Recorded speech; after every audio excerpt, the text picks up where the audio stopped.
பசங்க விளையாடுறத ரசிக்கிறது ஒரு தனி அழகு தான்.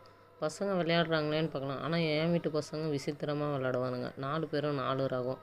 அதில் முதல்ல இருக்கவன் சைக்கிள் ஓட்டிகிட்டு வரானா, அவன் பின்னாடி இருக்கிறவனுங்க முன்னாடி ஸ்டேரிங்கே கிடையாது. அவன் எப்படி ஓட்டின்னு வரான்னு இந்த வீடியோவில் பாருங்கள்.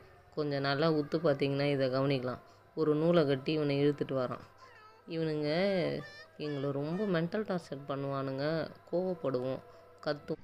ஆனால் இவனுங்களோட பண்ணுற ஒவ்வொரு சேட்டையும் ஒரு வித அழகு தான்.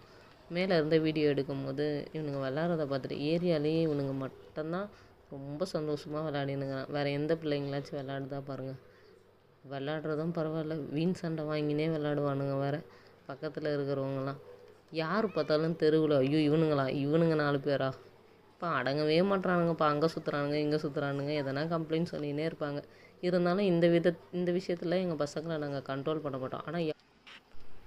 ஆனால் யார் எது சொன்னாலும் கண்டிப்போம். ஏன்னா அவங்க கண்டிக்காமல் இருந்தனா அது ரொம்ப தப்பாயிடும். நாளைக்கு அவனுங்க பெரிய தப்பு பண்ணாலும் அதை கேட்க முடியாத நிலைமை ஆகிடும்.